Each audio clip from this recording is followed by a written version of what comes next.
இன்னைக்கு நம்ம சனாத்தனி சமையல்ல உடம்புக்கு இயற்கையாகவே குளிர்ச்சி தரக்கூடிய நன்னாரி வேற வச்சு ஒரு சிறப்பான நன்னாரி சிரப் வீட்டிலேயே சுலபமா எப்படி பண்றதுன்னு பார்க்கலாம். அடிக்கிற வெயிலுக்கு இதுல சர்பத் பண்ணி குடிக்கும்போது அவ்வளோ சூப்பரா இருக்கும். நன்னாரி சிரப் பண்றதுக்கு நன்னாரி வேற துண்டு துண்டா கட் பண்ணி இந்த மாதிரி எடுத்து வச்சிருக்கேன்.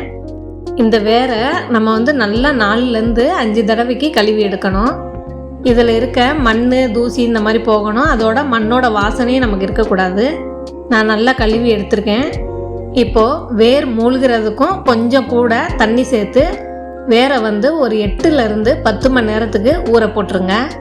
நான் ஒரு 10 மணி நேரத்துக்கு இதை ஊற வச்சு எடுத்திருக்கேன். வேர் தண்ணியில் நல்லா ஊறி அதோட வாசனையும் சூப்பராக வந்திருக்கு. தண்ணியோட கலர் கூட நல்லா மாறி வந்திருக்கு பாருங்கள்.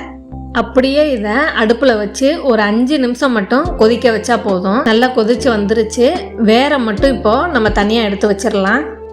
நன்னாரியோட வேரை நம்ம வேக வச்ச தண்ணியில் கொஞ்சம் தூசி மண் மாதிரியெல்லாம் இருக்கும். இந்த தண்ணியை ஒரு காட்டன் துணியில் வச்சு வடிகட்டி எடுத்துக்கோங்க. நான் தூசி மண் இல்லாமல் நல்லா வடிகட்டி எடுத்துட்டேன். இதில் நான் எந்த கலரும் சேர்க்கலை. நன்னாரி வேரோட ஒரிஜினல் கலர் தான் இது. இதில் 2 கப் அளவுக்கு நான் வெள்ளை சர்க்கரை சேர்த்துருக்கேன். சர்க்கரைக்கு பதிலாக நம்ம வெல்லம் கூட சேர்த்து பண்ணிக்கலாம். அது உங்களோட விருப்பம். சர்க்கரை கரையிற அளவுக்கு நல்லா கலந்து விட்டுருங்க. இந்த மாதிரி நல்லா கொதித்து சுண்டி வந்துக்கிட்டே இருக்கும் தண்ணி. இப்போது பாத்திரத்துக்கு கால்வாசிக்கு சுண்டி வந்துருச்சு.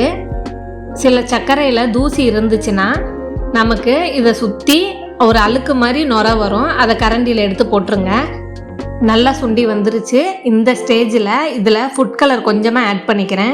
இது ஆப்ஷனல் தான். நன்னாரி வேரோட கலர் மட்டுமே போதும்னா ஃபுட் கலர் சேர்த்துக்க வேணாம். நல்லா கலந்து விட்டுட்டு கொதிக்க விட்டுறலாம். இந்த மாதிரி நுரையாக பொங்கி வரும்போது இந்த ஸ்டேஜில் நம்ம அடுப்பை ஆஃப் பண்ணிடலாம். அப்போதான் நன்னாரி சிரப்போட பக்குவம் நமக்கு கரெக்டாக வரும். இந்த பதம் போதும். கொஞ்சம் தண்ணியாக இருக்கிற மாதிரி தான் இருக்கும். இதை இப்போ நல்லா ஆற விட்டுறலாம். சிரப்பு நல்லா ஆறிடுச்சு. கொஞ்சம் கொஞ்சமாக ஆறும் போதே நமக்கு இந்த கெட்டி பதம் நமக்கு வந்துடும். நன்னாரி சிரப்போட பதம் நல்லா வந்திருக்கு பாருங்கள். நன்னாரி சிரப்பை ஒரு ஈரம் இல்லாத கண்ணாடி பாட்டிலில் சேர்த்து ஃப்ரிட்ஜில் ஸ்டோர் பண்ணி வச்சுருங்க. தேவைப்படும் போது நன்னாரி சர்பத் பண்ணுறதுக்கு ஒரு டம்ளரில் அரை எலுமிச்சம்பழத்தை புழிஞ்சு விட்டுருங்க. 1 ஸ்பூன் அளவுக்கு நன்னாரி சிரப்பை சேர்த்துக்கோங்க.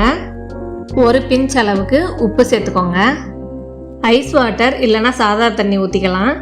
இதில் நீங்கள் சாதா தண்ணி சேர்த்திங்கன்னா ஐஸ் க்யூப் சேர்த்துக்கோங்க. சப்ஜா விதையை நல்லா ஊற வச்சு தேவைன்னா சேர்த்துக்கலாம். இதில் நல்லா கலந்து விட்டுருங்க. அவ்வளோதான், நன்னாரி சர்பத் ரெடி ஆகிடுச்சு. நீங்களும் வீட்டில் இதே மாதிரி ட்ரை பண்ணிவிட்டு எப்படி வந்துச்சுன்னு சொல்லுங்கள். நெக்ஸ்ட் வீடியோவில் பார்க்கலாம். தேங்க்ஸ் ஃபார் வாட்சிங்.